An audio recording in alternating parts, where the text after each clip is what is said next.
10টি দীর্ঘ বছর, হ্যাঁ, পুরো এক দশক ধরে চাপা পড়ে থাকা এক ভয়ঙ্কর সত্য, এক অসহায় মেয়ের নীরব আর্তনাদ আজ আবার নতুন করে আলোচনায়। সোহাগী জাহান তনু শুধুমাত্র ছোট ভাই বোনদের মানুষ করতে বাবাকে সাহায্য করার জন্য কুমিল্লা সেনানিবাসে টিউশনি পড়াতে যেতেন। সেই তনুকে নৃশংসভাবে হত্যা করা হয়, যেটা শুধু একটি হত্যাকাণ্ড ছিল না, বরং ছিল মানবতার বিরুদ্ধে এক নির্মম আঘাত। ভালোবাসার প্রস্তাবে রাজি না হওয়াই যেন তনুর জীবনের সবচেয়ে বড় অপরাধ হয়ে দাঁড়ায়।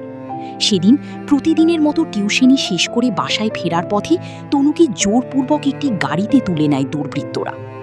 এক মুহূর্তে বদলে যায় তার জীবনের গতিপথ। একটি স্বপ্নভরা মেয়ে ঢুকে পড়ে এক দুঃস্বপ্নের অন্ধকারে। এরপর যা ঘটে তা শুধু শিউরে ওঠার মতোই নয়, বরং আমাদের বিবেককে নাড়িয়ে দেওয়ার জন্য যথেষ্ট। নির্জন স্থানে নিয়ে তাকে পর্যায়ক্রমে নির্যাতন করা হয়।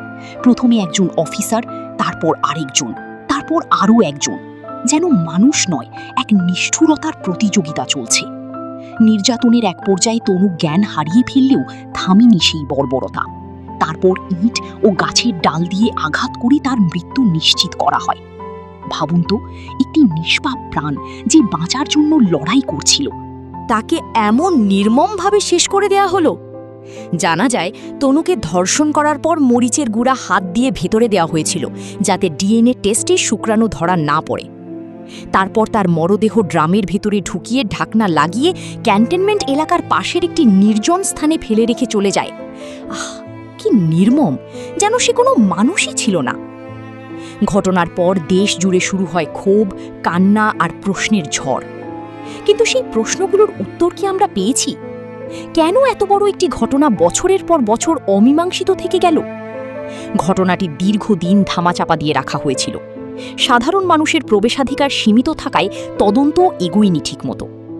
আর এভাবেই সময়ের স্রোতে চাপা পড়ে যেতে বসেছিল একটি ভয়ঙ্কর সত্য।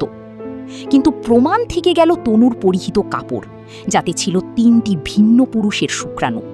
তারপর ময়নাতদন্তের পর এই 3 আসামির শুক্রাণু পরীক্ষা করা হলো এবং প্রমাণ মিলল 3 জন মিলে এই কাজটি করেছে।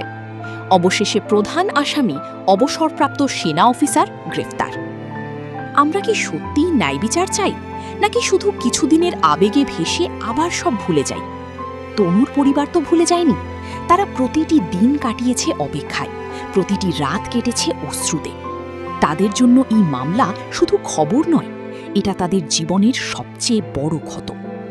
তাই এখন সময় এসেছে জেগে ওঠার, শুধু তনুর জন্য নয়, বরং সমাজের প্রতিটি মেয়ের নিরাপত্তার জন্য। অন্যায়ের বিরুদ্ধে কথা বলা, সত্যের পাশে দাঁড়ানো, এটাই হতে হবে আমাদের প্রতিজ্ঞা। কারণ আজ যদি আমরা চুপ থাকি, কাল হয়তো আরেকটি তনুর গল্প শুনতে হবে। কি সুন্দর মিষ্টি হাসি ছিল মেয়েটার মুখে। 3 জন নর পশু তার সেই হাসিটি কেড়ে নিল। এত বছর পর তনুর আত্মা কিছুটা হলেও শান্তি পাচ্ছে। শেষে একটাই কথা, ন্যায় বিচার দেরি হতে পারে, কিন্তু তা থেমে থাকা উচিত নয়। আমরা সবাই চাই তনুর সেই নীরব আর্তনাদ একদিন ন্যায় বিচারের মাধ্যমে উত্তর পাক। আর সেই দিনই হবে প্রকৃত অর্থে মানবতার জয়।